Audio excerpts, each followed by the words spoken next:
আসসালামু আলাইকুম প্রিয় ভিউয়ার্স, আশা করি সবাই ভালো আছেন। ধামাকা 10টি ক্লাসের আরবি সিরিজ এসে গেছে প্রবাসীদের জন্য। আগের ক্লাসগুলো যারা দেখেননি চ্যানেলের থেকে দেখে নিন। আজকে নবম ক্লাসটি দেখুন আর আজই শুরু করুন আরবি শেখা। প্রবাসীদের জন্য একদম নতুন, সহজ এবং কাজের আরবি। চলুন শুরু করা যাক। দয়া করে সম্পূর্ণ দেখুন ভিডিওটি, তাহলে ইনশাল্লাহ উপকৃত হবেন।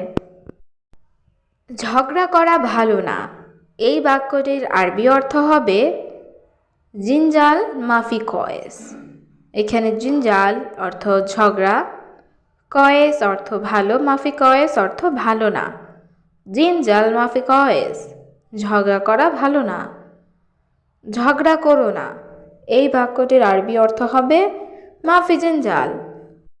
এখানে জিনজাল অর্থ ঝগড়া করা, মাফি অর্থ না। মাফি জিনজাল, ঝগড়া করো না। আমার কথা সোজা, এই বাক্যটির আরবি অর্থ হচ্ছে আনা কাল্লাম সেদা। এখানে আনা অর্থ আমার, কাল্লাম অর্থ কথা, সেদা অর্থ সোজা। আনা কাল্লাম সেদা, আমার কথা সোজা। চুপ থাকো তুমি, এই বাক্যটির আরবি অর্থ হবে উস্কুত ইনতা। এখানে উস্কুত অর্থ চুপ থাকা, ইনতা অর্থ তুমি। উস্কুত ইনতা, চুপ থাকো তুমি। কাছে আসিস না, এই বাক্যটির আরবি অর্থ হবে মাই ইজি গরিব। এখানে ইজি অর্থ আসা, মাই ইজি অর্থ না আসা, গরিব অর্থ কাছে। মাই ইজি গরিব, কাছে আসিস না। তুমি অনেক সমস্যা, এই বাক্যটির আরবি অর্থ হবে ইনতা ওয়াজেদ মুশকিলা। এখানে ইনতা অর্থ তুমি, ওয়াজেদ অর্থ অনেক, মুশকিলা অর্থ সমস্যা।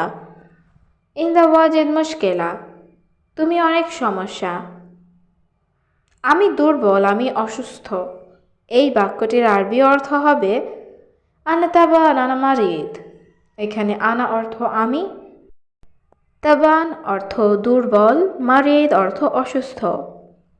আনা তাবান আনা মারিদ, আমি দুর্বল, আমি অসুস্থ।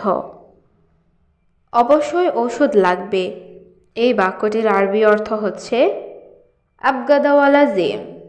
এখানে আবগা অর্থ লাগবে বা দরকার, দাওয়া অর্থ ঔষধ, লাজিম অর্থ অবশ্যই। আবগা দাওয়া লাজিম, অবশ্যই ঔষধ লাগবে। আমার শরীর খুব ব্যথা করছে, এই বাক্যটির আরবি অর্থ হচ্ছে আনা জিসম জিয়াদা আওয়ার।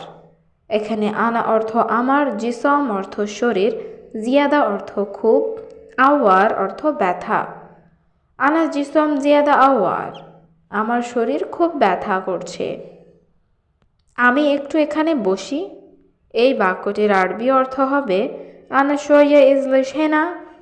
এখানে আনা অর্থ আমি, শোয়া অর্থ একটু, ইজলিশ অর্থ বসি, হিনা অর্থ এখানে। আনা শোয়া ইজলিশ হিনা, আমি একটু এখানে বসি। গাড়ি আসলে চলে যাব, এই বাক্যটির আরবি অর্থ হচ্ছে সাইয়ারা ইজেন বাদেন রো।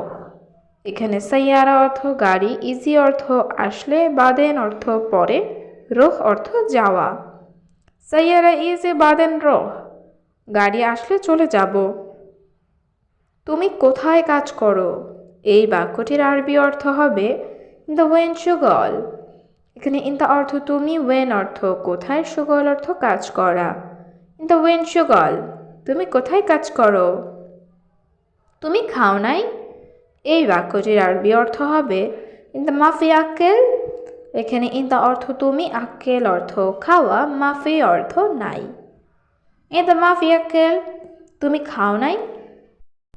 এটা আমি পাইনি, এই বাক্যটির আরবি অর্থ হচ্ছে হাদা আনা মোহাচ্ছেল। এখানে হাদা অর্থ এটা, আনা অর্থ আমি, হাচ্ছেল অর্থ পাওয়া, মোহাচ্ছেল অর্থ না পাওয়া।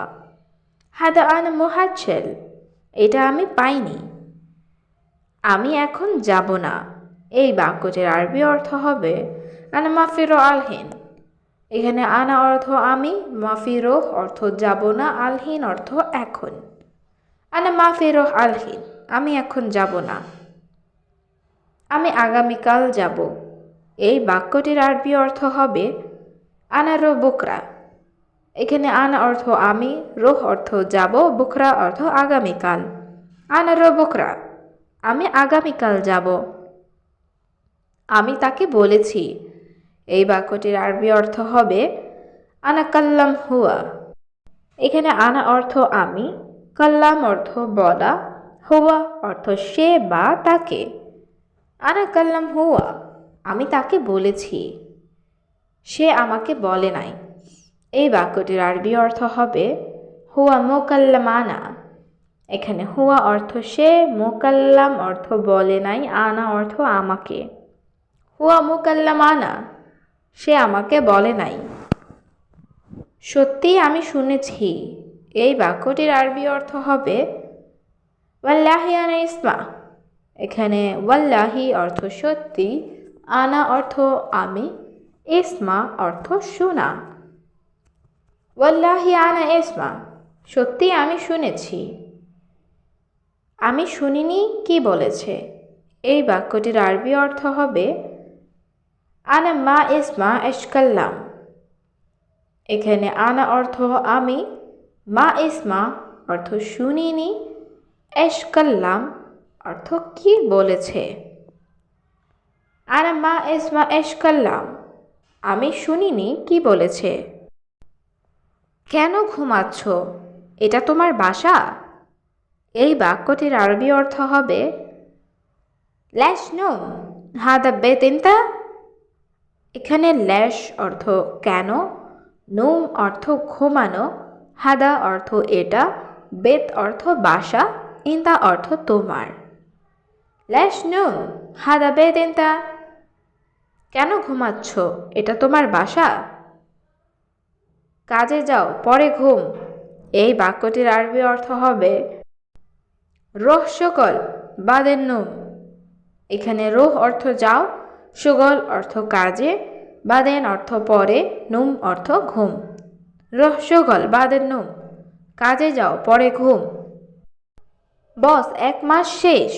এই বাক্যটির আরবি অর্থ হবে মুদির ওয়াহেদ শাহার খালাস। এখানে মুদির অর্থ বস, ওয়াহেদ অর্থ 1, শাহার অর্থ মাস, খালাস অর্থ শেষ। মুদির ওয়াহেদ শাহার খালাস, বস 1 মাস শেষ, আমার বেতন দাও। এই বাক্যটির আরবি অর্থ হবে হাগ্গি রাতিব জিব। এখানে হাগ্গি অর্থ আমার, রাতিব অর্থ বেতন, জিব অর্থ দাও। হাগ্গি রাতিব জিব, আমার বেতন দাও। আমার রুমে আসো। এই বাক্যটির আরবি অর্থ হবে তা আল হাগ্গি গরফা। এখানে তা আল অর্থ আসো, হাগ্গি অর্থ আমার, গরফা অর্থ রুমে। তা আল হাগ্গি গরফা, আমার রুমে আসো।